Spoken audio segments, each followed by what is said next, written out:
Muy buenos días a la iglesia, buenos días a quienes están en la transmisión en esta mañana. Hoy vamos a seguir estudiando el libro de Ezequiel y va a ser un tema desafiante. Yo creo que tal vez la parte más desafiante para mí de este libro. Y este título lo voy a explicar al final, pero me toca decirlo ahora, ¿listo? Este título es el siguiente: La verdad sobre Gog y Magog. Suena a video de youtuber, ¿cierto? Y Magog. Si usted abre Ezequiel 38,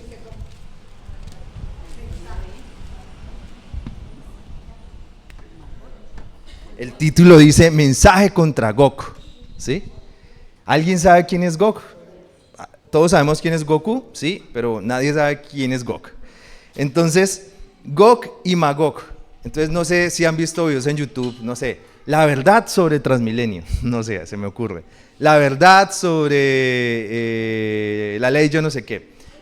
Pues parecería que este título es que me voy a lanzar de youtuber para decir la verdad sobre Gog y Magog y les traigo aquí una gran revelación. Pero créanme que no. Espérenme al final del mensaje y escuchamos qué significa eso. Hoy vamos a estudiar el capítulo 38 y 39 de Ezequiel. Este es un capítulo muy interesante porque el profeta, recuerden de dónde hemos venido. Venimos del capítulo 37, donde está la visión 37 de los huesos secos, la primera parte, y la segunda parte la vimos hace 8 días, vara, cómo lo que estaba separado en la gracia del Señor es unido. Pero ahora cambia radicalmente el mensaje. Habla de un rey que se llama Gog y de su tierra que se llama Magog. Estos nombres vienen de las genealogías del Génesis. O sea, no son judíos, son personas extranjeras. Y lo que pasa con este rey es que es capaz de juntar a muchas naciones porque pretende aplastar a Israel. Pero ojo que esto no es una historia, sino es una profecía. Porque justo en ese momento la nación de Israel, ¿cómo está? ¿Qué es lo que hemos aprendido? ¿Cómo está en el tiempo de Ezequiel? Exiliados. Ahí es lo que hay, es un montón de pueblos vacíos, campos destruidos. Entonces no es un momento real, no es una narrativa como la que estamos haciendo en Primera de Reyes, que nos cuentan la historia de David. Ahora estamos leyendo la historia de Salomón, que eso es historia, ¿cierto? Historiadores describiendo. No, en este momento es un asunto profético. Es un asunto profético y los asuntos proféticos en la Biblia tienen que ver mucho con elementos poéticos y aún elementos imaginarios, no necesariamente realidades. Entonces, lo curioso es que cuando se está describiendo este Israel no es el Israel que conocemos, sino es el nuevo Israel, es la nueva humanidad. Y el nuevo Israel no es el Estado de Israel, porque si no carecería de sentido el cristianismo. El nuevo Israel y la nueva humanidad son verdad a través del nuevo David. ¿Y quién es ese nuevo David? Jesús. ¿Y qué vino a traer Jesús? ¿Qué estableció Jesús? A la iglesia. Una nueva humanidad que va a estar avanzando. Y hay un ataque contra esa nueva humanidad. Yo quiero acá aclarar que aquí lo importante no es descifrar o revelar quién es Gog, quién es Magog o el anticristo, ¿cierto? Entonces aquí puse una lista: Putin, ¿cierto? Napoleón para los cristianos del siglo XIX, Hitler para los cristianos del siglo XX, Kennedy, ¿cómo así que un católico como presidente de Estados Unidos? Bin Laden para los que nos tocó en la primera década del 2000. No. Es entender la verdad siempre, la verdad bíblica, siempre enfocada en la soberanía del Padre. No poner nombres, fechas, eventos, profetismos futuros. Y no sé si se acuerdan hace unos años de las lunas de sangre, yo no sé, eran muy famosas. ¿Todo eso para qué sirve? Para vender libros. Pero no para demostrar quién es Cristo y su evangelio.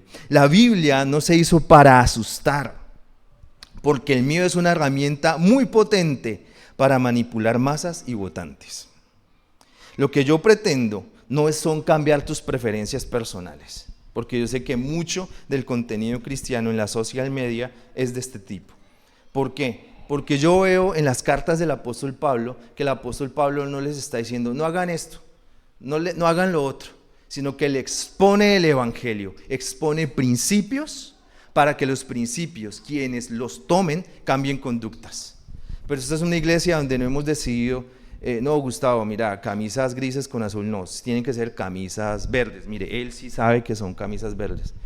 Nosotros no, hemos decidido como iglesia no ponerles unas leyes de conducta, sino que entendemos que quienes comprenden el evangelio, quienes le dan la prioridad a Cristo, su conducta tiene que cambiar. Las conductas impuestas funcionan, se forma una cultura alrededor de ello, pero en algún momento se quiebran. El miedo, la imposición, la manipulación, en algún momento se quebrará.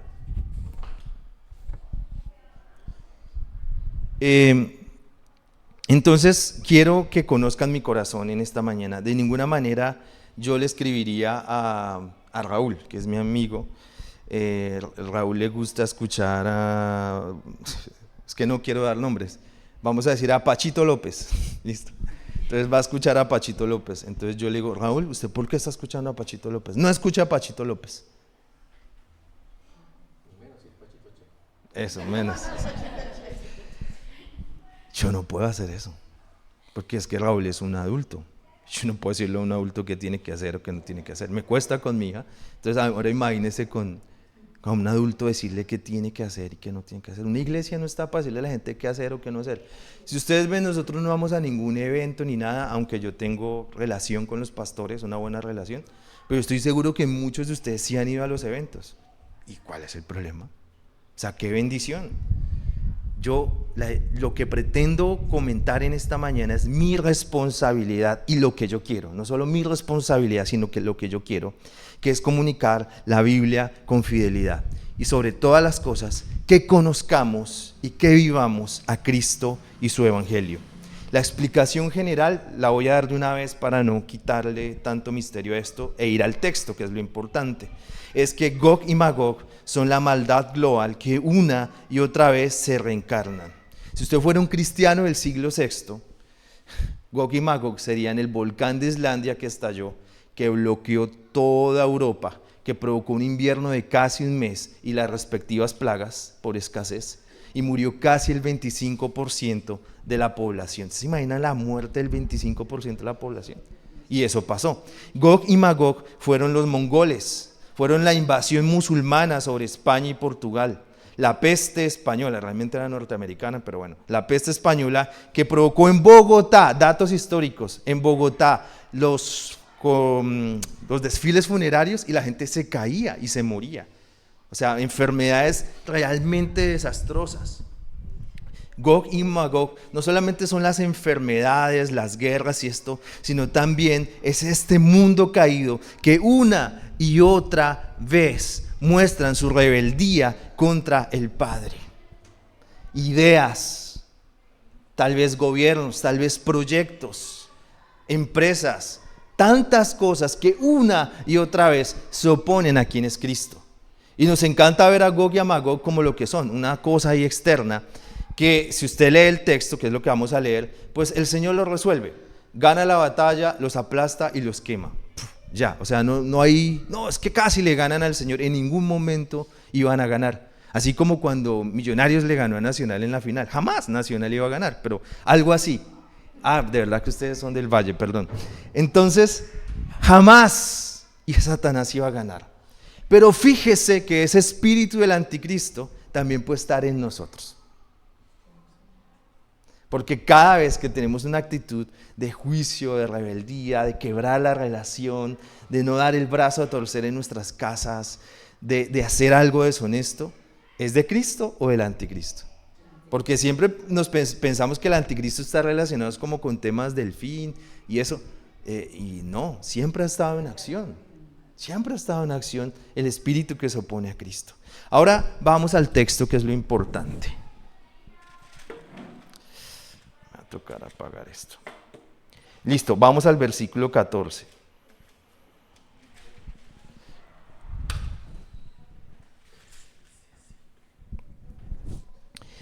Por eso, hijo de hombre, profetiza contra Gog y adviértele que así dice el Señor Dios. Es un hecho que en aquel día, cuando mi pueblo viva seguro, te darás cuenta de la situación. Vendrás desde el lejano norte con todo tu pueblo. Ellos formarán una gran multitud de ejército y serán buenos jinetes. Te levantarás sobre mi pueblo como una nube que cubre la tierra. En el momento indicado, Gog, haré que vengas contra mi tierra. ¿Para qué? Para que las naciones me conozcan. Por medio de ti les mostraré claramente mi santidad. Y quiero recordar algo que se me viene a la mente en este momento. Yo estudié y trabajo actualmente en la universidad pública. Y cuando estaba en el 2002, siempre inmerso en un ambiente de iglesia muy pentecostal, muy de pasar los fines de semana tocando los instrumentos y todos felices, de repente llegar a la Universidad del Valle en Cali con todo lo que se veía. Así se sentía. Estás solo frente a una cosa compleja que sabes que hay cosas absolutamente perversas y demás. Y yo quiero decir que mis 6 años, deberían ser 5, pero fueron 6, mis 6 años en la universidad pública fueron una bendición. Fueron una bendición. Yo de ningún momento dejé de ser cristiano o asumí culturas que no eran dignas de Jesús, sino que por la gracia y el poder de la cruz pude disfrutar mis 6 años de universidad. ¿Sí? Y yo con cariño, yo vuelvo a Cali y tengo un cariño especial por mi universidad. Así, ¿y cuál es su Gog y su Magog? ¿Cuál es ese lugar donde usted se siente que está solo, que se está enfrentando a mucha maldad y usted está solo? ¿Y sabe qué? Ese es el principio bíblico. El principio bíblico no es que Dios forma grandes ejércitos para aplastar a los otros. Ese fue el error de los reyes judíos, formar un gran ejército y contarlo para aplastar a otros, porque dejaron de poner su confianza en Cristo para ponerla en otros. Ese fue el error de David en el censo. ¿Para qué quería contarlos? Para saber cuál era su poder. Y todo el Antiguo Testamento lo que vemos es a Dios diciéndole a la gente, ustedes siempre van a estar o sea, los demás van a ser más, los demás se van a ver más fuertes, pero ustedes van a ganar, no por sus recursos, sino porque Dios está con ustedes. Entonces, así es como te puedes sentir. Y vamos a ver qué es lo que dice el Señor. El Señor dice que esta invasión pasará, que estos ataques que han venido una y otra vez contra usted, contra la iglesia, contra la integridad, van a pasar. Pero lo importante es que esto va a mostrarle a todos la santidad del Señor. Vamos a avanzar al capítulo 39, al versículo 9. ¿Cómo resuelve Dios esto? El capítulo 39, versículo 9 dice, los habitantes de las ciudades de Israel saldrán al campo de batalla. ¿A qué? Quemarán las armas y mantendrán encendido el fuego con escudos y armaduras, arcos y flechas, palos y jabalinas. Les llevará 7 años quemar todas las armas. ¿A usted no le encantaría escuchar de verdad que en el mundo entero se depusieran las armas?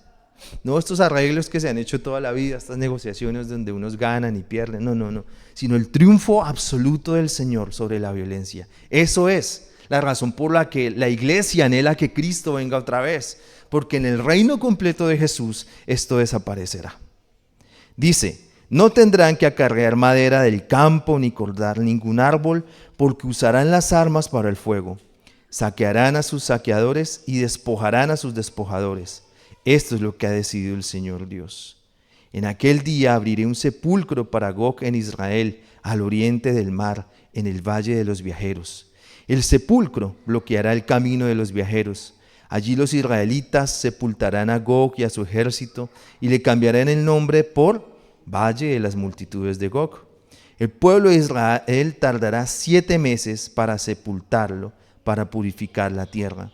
La gente común lo sepultará. Su fama se extenderá el día que me dé a mí mismo el respeto que merezco.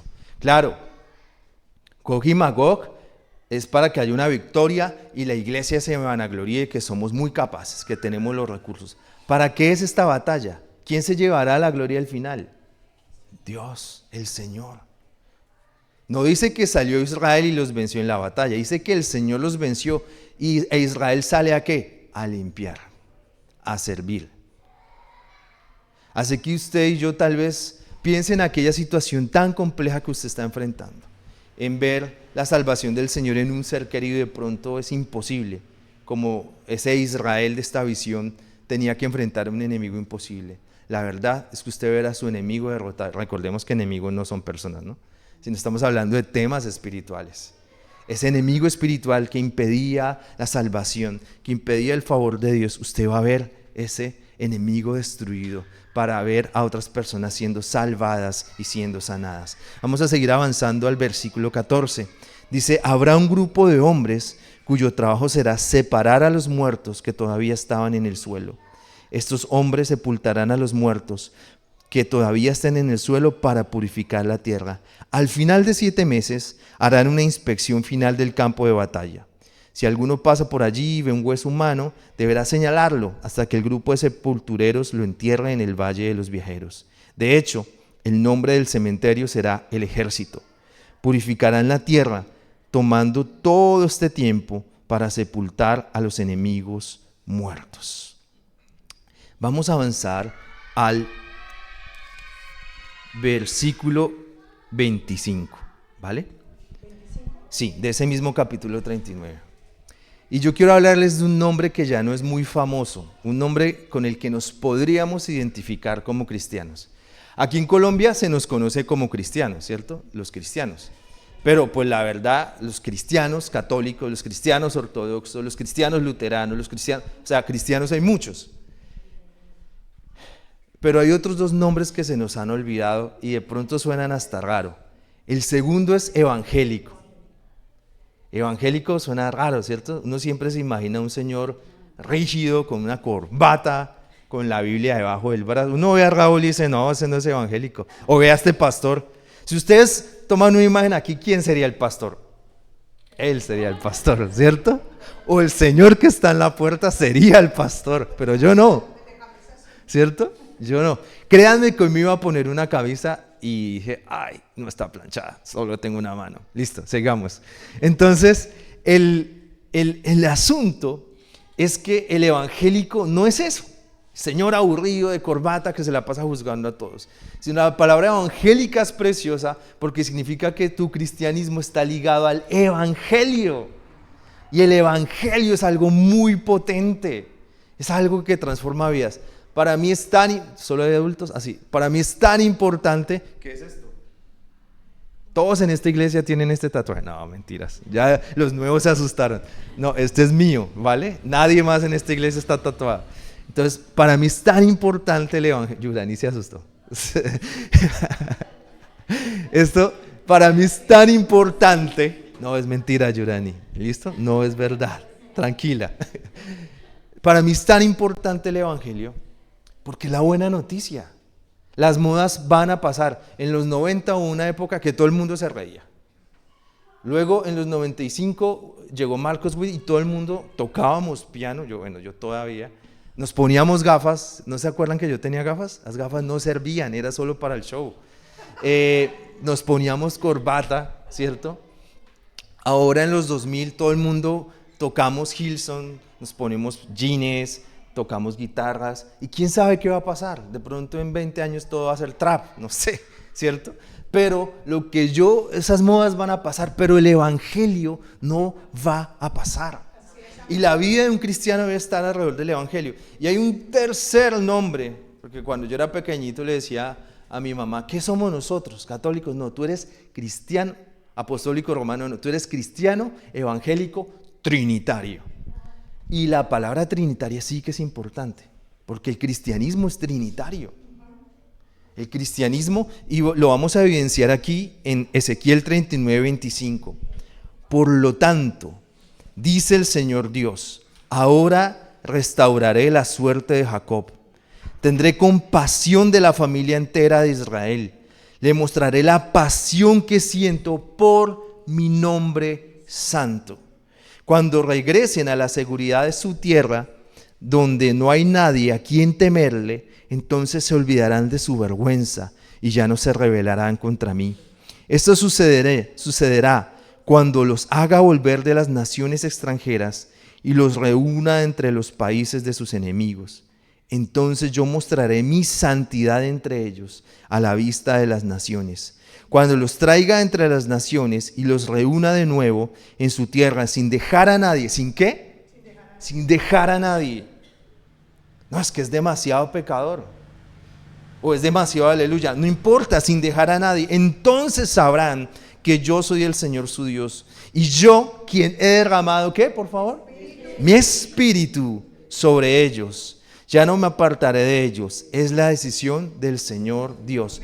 ¿Cómo acabó Ezequiel 37? Que de nuevo, no fue una realidad, fue una visión. Derramando su espíritu sobre las personas que revivieron. ¿Cómo termina esta visión? ¿Por qué es una visión? Termina diciéndole a la gente, conozco sus realidades, conozco lo que están viviendo y los voy a volver a traer, 70 años después, pero los voy a volver a traer. Y esto no lo harán solos, sino lo harán por el impulso del Espíritu Santo. Entonces, ¿por qué esta es una respuesta trinitaria? Porque el versículo 25 dice que dice el Señor Dios, dice el Padre, el creador de todo. En esta iglesia somos súper intencionales en decir el Padre, nos encanta decir eso. Porque no queremos seguir viendo a Dios como el viejito distante y juzgón, sino como lo que es el Padre, el que propuso todo esto. Pero esas realidades del Padre sobre nosotros no pueden ser en verdad, sino es a través de la cruz. Porque Jesús es el camino al Padre. Por la obra de la cruz es que esas palabras del Padre pueden ser realidad sobre nosotros. Pero Jesús da un paso más y dice, me voy, pero voy a enviarles a mi espíritu. Nosotros creemos, aquí hay personas que hablan en lenguas, de un contexto pentecostal. Hay otros de un contexto, digamos, más histórico, más reformado, no hablan en lenguas. Ambos son bienvenidos. ¿Y saben qué es lo más potente? Ambos tienen al Espíritu Santo. El poder del Espíritu Santo transformando cada vida. Y eso me emociona. Esta semana, viví una experiencia espiritual interesante, muy intensa. Y fue que estaba leyendo Colosenses 1. Ahora, quienes me conocen saben que yo no soy muy de intensidades. Simplemente pasé a mi estudio y en la mañana, muy temprano, me levanté solo, sin alarma, leí Colosenses 1 y me sorprendía Colosenses 1 cómo enfocaba en Jesús, en la obra de Jesús y cómo nosotros le damos la espalda. Cómo nos importa cualquier mensaje, cualquier cosa, cualquier moda, pero Jesús... No, Jesús no.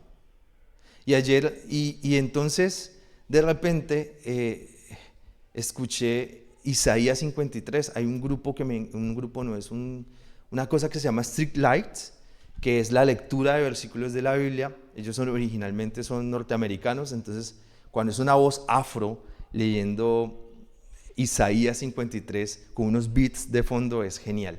Y estaba escuchando Isaías 53, que lo vamos a leer, y empecé a llorar, y a llorar, y a llorar, diciéndole al Señor, quiero valorar quién es Jesús en mi vida, quiero valorar quién es Jesús en mi vida. Y de repente me salió, ya, eso, Isaías 53, y lloraba, y lloraba, y solo, nadie más estaba en esa habitación, y decía, iglesia, esto es, Gog y Magog no se escribió para decir, ay sí, Cristo, y asustémonos y tal, porque el miedo se acaba. La verdad no. Ahora, un verdadero cristiano sabe que la verdad no es un mensaje. La verdad no es qué, no se responde qué es la verdad. Un cristiano sabe es quién es la verdad. ¿Quién es la verdad? Cristo. Por lo tanto, volvamos al título de esta enseñanza. ¿Cuál es? La verdad. ¿Sobre quién? Sobre Gog y Magog. No es que yo les traiga un mensaje revelador. Es que Cristo, quien es la verdad, está sobre Gog y Magog. Y quiero que disfrutemos la experiencia juntos de leer Isaías 53. Vamos a Isaías 53.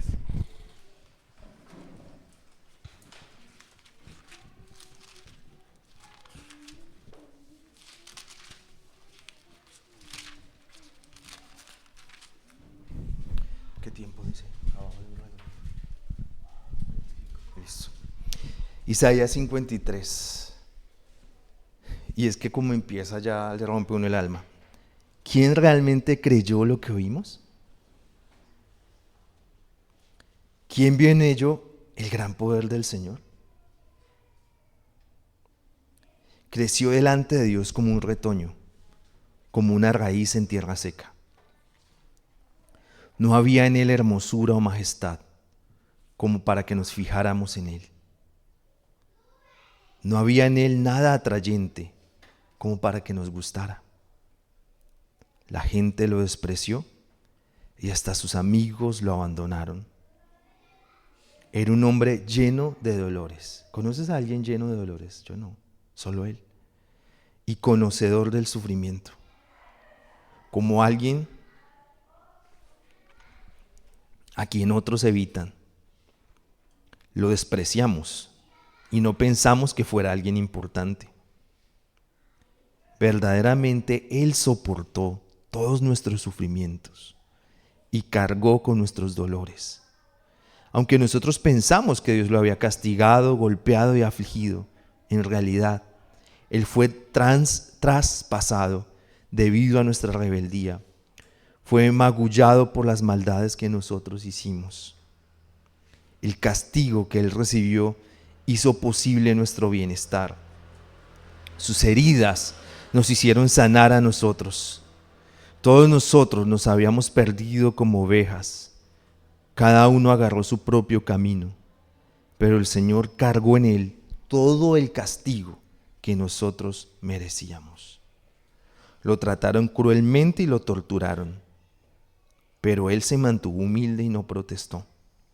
Permaneció en silencio, como cuando llevan a un cordero al matadero, como cuando una oveja guarda silencio ante los que lo trasquilan. Después de que lo arrestaron y lo condenaron, se lo llevaron. ¿Y a quién le importó lo que le iba a pasar?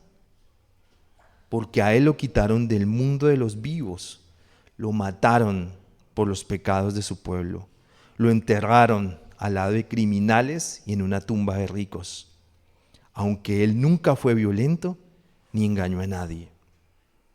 Pero el Padre se agradó de su humilde siervo, quien tanto sufrió.